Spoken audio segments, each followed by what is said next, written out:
তাবিজ লটকা আপনারা জানেন? তাবিজ বুঝেন তো? তাবিজ মাদুলি তাবিজ সহি হাদিসে আসছে, মুসনাদে আহমদে আছে হাদিস যে মান তাআল্লাকা তামিমাতান ফাকাদ আশরাকা, যেই ব্যক্তি তাবিজ লটকাইলো সেই ব্যক্তি শিরক করলো। তো তাবিজ বেঁধে এখানে লটকে দিলাম, হাতে, কোমরে, গলায় কিংবা কোমরে কিংবা যে কোনো জায়গাতে। তাবিজ কোরআনের আয়াতের দ্বারাতে হোক বা গাছগাছাড়ির হোক কিংবা আরো কোনো জিনিসের লেখা, কোনো জিনিসে ভরে ওকে লটকে দেওয়া কিংবা কাগজে লেখা লটকে দেওয়া, লটকে দিলে পারে ও শিরকে চলে আসবে। অন্য হাদিসে আসছে যে মান তাআল্লাকা শাইয়ান উকিলা ইলাই, আর কোন রায়তে মান আল্লাকা শাইয়ান উকিলা ইলাই, যেই ব্যক্তি যে কোনো জিনিস লটকাইবে, যে কোনো জিনিসের সাথে তাল্লুক রাখবে, ওই ব্যক্তিকে ওই জিনিসটার দিকে সুপ্রদ করে দেওয়া হয়। আল্লাহর জিম্মেদারিতেও থাকে না। আল্লাহর জিম্মেদারিতে থাকে না মানে বুঝতে পারলেন না?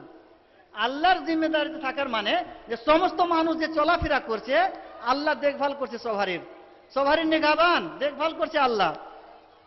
আমরা বলি কিনা সময় সময় যে চলে আসছি গাড়ি চালাতে চালাতে চালাতে এই এমন ভাবে অ্যাক্সিডেন্ট হয়ে গেলাম, ওই লোকটা না থাকলে আমি মরে গেছিলাম। এই যে ওই লোকটা না থাকলে আমি মরে গেছিলাম, আপনাকে ওই লোকটা বাঁচাইলে? কে বাঁচালছে আপনাকে? আপনাকে আল্লাহ বাঁচালছে। আল্লাহ আপনার হেফাজত করছে, আল্লাহ আপনাকে বাঁচাইলে। তো ওই লোকটা বাঁচালে এই কথাটা বলতে হবে না, ওইটা বলা চলবে না, ওটা শিরকে চলে আসবে। কি বলতে হবে? যদি আমাদের অন্তরে আকীদা না থাকে যে লোকটা আমাকে বাঁচাইলে, যদিও আকীদা না থাকে কিন্তু কথাতে শিরক হচ্ছে, যার কারণে ওই কথাটা বলা চলবে না। বলতে কি আল্লাহ আমাকে বাঁচিয়ে, বলতে হবে কি আল্লাহ আমাকে বাঁচিয়ে আজকে, এই কথাটাই বলতে হবে। পাকুড়ে আপনারা গেছেন, পাকুড়ে এখন দেখতে পাওয়া যায় না, যখন আমি সীতারামপুরে পড়াইতাম তখন দেখতে পাওয়া যেত। ঘোড়ার পায়ের তলে যে লাল হয়, আপনারা লাল বলেন ওকে তো না, কি বলেন?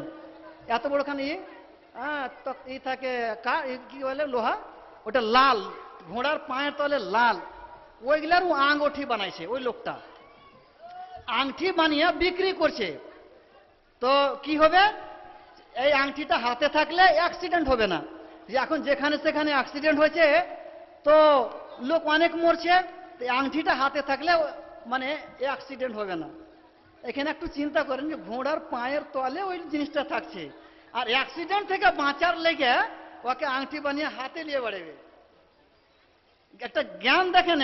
আর ওই আংটিটা ওকে বাঁচিয়ে নিবে, আঙ্গুঠিটা ওকে বাঁচিয়ে নিবে অ্যাক্সিডেন্ট থেকে। ওই লোকটাকে আমি বলছি যে আপনার हाथे लावा क्या भालो है, ट्रेन तो यहाँ जा रही है तो ट्रेन में आप लटका दीजिए, बस हर आदमी को लेना नहीं पड़ेगा, ट्रेन में लटका दीजिए तो सब कोई बच जाएगा। तो वो चुचुड़ मुचुड़ है गल কিন্তু লোকটা আর কিছু বলে না।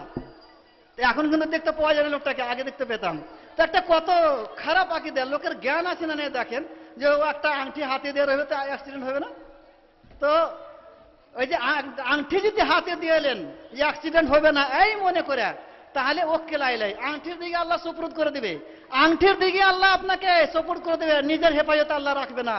আপনি অ্যাক্সিডেন্ট হয়ে যাবেন তো আল্লাহ বাঁচাবে না আপনাকে, ওই অ্যাক্সিডেন্ট হয়ে আপনি মরবেন ওই আংটি থাকলে পারে। আংটি না লাগান তাহলে কি আল্লাহ আপনাকে বাঁচাইবে অ্যাক্সিডেন্ট থেকে। আচ্ছা, তো কি বোঝা গেল যে তাবিজ লটকাটা একটা শিরক, তাবিজ লটকা চলবে না। ধাগা বাঁধা, অনেক ভাইয়ের হাতে কালো ধাগা বাঁধা থাকে, কালো ধাগা, এই কবচিতে কালো ধাগা বাঁধা থাকে, কেউরি কোমরে থাকে, হ্যাঁ কেউরির গলায় থাকে। নজরে বাদ থেকে বুড়া নজর, খারাপ নজর লাগবে না এই নিয়তে ওই লাগা হয়, ধাগাটা বাঁধা হয়। কিংবা কোনো বেমার হয়েছে, রোগ হয়েছে, এই রোগটা ভালো করব এই নিয়তে ওই ধাগাটা বাঁধা হয়। এই ধাগাটা বাঁধা কেমন? সুনান আবু দাউদে হাদিস আছে, আমি যে শব্দগুলা বলবো এই শব্দগুলা সুনানে ইবনে মাজার, সুনানে ইবনে মাজাহ হাদিস নম্বর 3530 মানে 3530, 3530 সুনান ইবনে মাজাহ। হাদিসটা হলো এই যে আব্দুল্লাহ ইবনে মাসউদ রাদিয়াল্লাহু তাআলা আনহু, উনার আদত ছিল বাড়ি যখন যেতেন তো আগে গলা খাকারি দিতেন, বলে গলা খাকারি দিতেন। তো গলা খাকারি দিছে, বাড়িতে ঢুকছে, কিন্তু বাড়িতে ওনার স্ত্রীর কাছে একজন বুড়ি মেয়ে বসে আছে। কি করছে বুড়ি মেয়ে? আব্দুল্লাহ ইবনে মাসউদের স্ত্রীকে জ্বর হয়েছে। তো বুড়ির কাম হলো কি, যাকে জ্বর হবে, কোনো বেমার হবে, ধাগা পড়ে দেওয়া, ধাগা পড়ে দেওয়া। একজন লোক মৌলভী সাহেব ধাগা পড়ছে, ফুং দিছে ও ধাগাতে, আর আমি ওখানে পৌঁছে গেছি, বুঝলেন? মানে কি করবেন যে মাওলানা? তো বলছে কি যে ওই যে রাসূলুল্লাহ সাল্লাল্লাহু আলাইহি সাল্লামকে জাদু করে দিয়েছিল ইহুদি, তাই ফুং দিয়ে দিয়ে গিরা খুলেছেন রাসূলুল্লাহ সাল্লাল্লাহু আলাইহি সাল্লাম, তো ওই লিয়া ফুং দিছি, নজরে বাদ লাগবে না, বুড়ো আঞ্জলে খারাপ নজর লাগবে না। দেখেন রাসূলুল্লাহ সাল্লাল্লাহু আলাইহি সাল্লাম তো বেমার দূর করার লেগে ফুং দিয়েছিলেন, ও আর কথা হিসাবে ফুং দিয়েছিলেন রাসূলুল্লাহ সাল্লাল্লাহু আলাইহি সাল্লাম বেমার দূর করার লেগে, কিন্তু ও নজরে বাদ দূর করবে তো মানে ফুং দিয়ে দিয়ে বাঁধছে আগে, বেমার এখনি হয়নি, বেমার এখনি হয়নি। তা আমি বললাম যে হাজি মোল্লা উল্টা হয়ে গেলে এগুলো চলবে না, এগুলো আপনার তাবিল চলবে না, হাদিসে মানা চলে এসছে।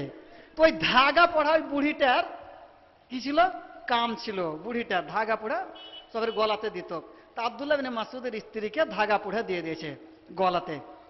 এবার আব্দুল্লাহ ইবনে মাসউদ যখন বাড়ি গেছে, ওই হাদিসের মধ্যে আছে যে খাট যে ছিল, খাটের মানে পাও গলা খুব লম্বা লম্বা ছিল, উঁচা ছিল।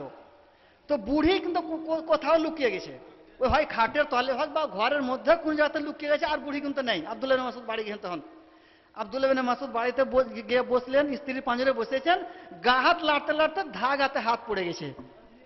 তখন বলছেন যে কি এটা, উনি বললেন যে ওনার স্ত্রী বলছেন যে এটা ধাগা রোকে আলী সেইন রোকে আলী ফিহে, ঝাড়ফুঁক করে দেওয়া হয়েছে, আমাকে এই জ্বর হয়েছে, এই জ্বরটা ভালো করার লেগে। উনি বলছেন আব্দুল্লাহ ইবনে মাসউদ আনতুম আলো আব্দুল্লাহ আগনিয়াও আনিস শিরক, তোমরা হচ্ছে আব্দুল্লাহ ইবনে মাসউদের স্ত্রী, তোমরাকে শিরক করতে হবে না, এটা হচ্ছে শিরক। এই ধাগা বাঁধাটা গলাতে বেমার দূর করার লেগে বা হাতে বা কোমরে যে কোনো জায়গাতে ধাগা বাঁধা, এটা হচ্ছে শিরক।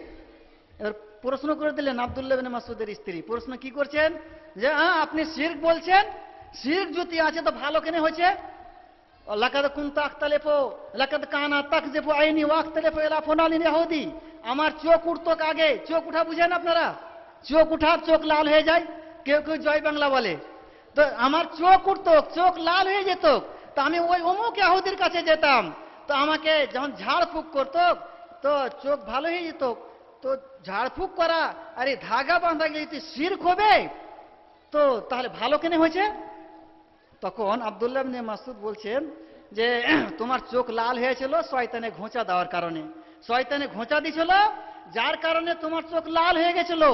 যখন ওই ইহুদি শিরকিয়া আলফাজ পড়ে, শিরকিয়া শব্দ পড়ে ওই ঝাড়ফুঁক করলে, তখন চোখে ঘোঁচা দেওয়া বন্ধ করে দিলে শয়তান, তখন তোমার চোখটা ভালো হয়ে গেল, তোমাকে ওই ইহুদির কাছে যেতে হতো না।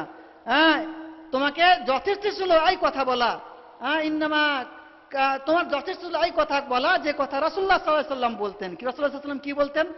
যে আল্লাহুম্মা আযহিবিল বাস রাব্বান নাস ওয়াশফি আনতা শাফি লা শিফা ইল্লা শিফাউকা শিফান লা ইউগাদিরু সাকামা। রাসূলুল্লাহ সাল্লাল্লাহু আলাইহি সাল্লাম কেউ কি বেমার হলে পারে এই দোয়াটা পড়তেন, আর এই দোয়া পড়ে ঝাড়ফুঁক করতেন, ফুঁক দিতেন রাসূলুল্লাহ সাল্লাল্লাহু আলাইহি সাল্লাম। তো এই দোয়াটা পড়লে পারে তোমার এই চোখ লাল হওয়াটা বন্ধ হয়ে যেত, চোখ উঠাটা ভালো হয়ে যেত, তোমাকে ওই ইহুদির কাছে যেতে হতো না। তো কি বোঝা গেল? যদি বেমার হয়, বেমার হলে পারে ঝাড়ফুঁক করতে পারা যায়, কিন্তু এই শব্দ দিয়া, কোরআন হাদিসের শব্দ দিয়া, কোরআনের আয়াত দিয়া ঝাড়ফুঁক করা যাবে, কিংবা হাদিসের দোয়া দ্বারাতে ঝাড়ফুঁক করা যাবে। যেমন আল্লাহুম্মা আযহিবিল বাস রাব্বান নাস ওয়াশফি আনতা শাফি লা শিফা ইল্লা শিফাউকা শিফাআন লা ইউগাদিরু সাকামা, এই দোয়া পড়ে রাসূলুল্লাহ সাল্লাল্লাহু আলাইহি ওয়াসাল্লাম ঝাড়ফুঁক করেছেন। এবং রাসূলুল্লাহ সাল্লাল্লাহু আলাইহি ওয়াসাল্লামকে বেমার হয়েছে তো জিবরাইল আলাইহিস সালাম এসে ঝাড়ফুঁক করেছেন। তারপর হাদিসের মধ্যে এটাও আসছে যে মুআব্বিজাত পড়ে ঝাড়ফুঁক করেছেন। মুআব্বিজাত মানে সূরা নাস, ফালাক আর ইখলাস, এই সূরাগুলো পড়ে ঝাড়ফুঁক করেছেন। তো ঝাড়ফুঁক করা কোরআনের আয়াত দ্বারাতে বা হাদিসের দোয়ার দ্বারাতে এই ঝাড়ফুঁক করা, এটা তো সুন্নাত, করতে পারা যায়, কিন্তু যে শব্দতে শিরক থাকবে ওই শব্দ দিয়ে ঝাড়ফুঁক করা চলবে না। আর হাদিসের দ্বারা তো একটা বোঝা গেল ধাগা বাঁধা চলবে না হাতে বা কোমরে কোনো বেমারি দূর করার লেগে। সহিহ মুসলিমের একটা হাদিস আছে, সহিহ মুসলিমের হাদিস আছে যে আরেজু আলাইয়া রোকাকুম সাহাবায়ে কেরাম জিজ্ঞাসা করলেন রাসূলুল্লাহ সাল্লাল্লাহু আলাইহি সাল্লামকে যে আমরা তো জামানায় জাহেলিয়াতে ঝাড়ফুঁক করেছি আল্লাহ রাসূল, তো এখন কি আমরা ঝাড়ফুঁক করতে পারি? রাসূলুল্লাহ সাল্লাল্লাহু আলাইহি সাল্লাম বলছেন যে আরিজু আলাইয়া রোকাকুম, তোমাদের ঝাড়ফুঁক গালা আমাকে শোনাও। লা বাসা বির রোকা,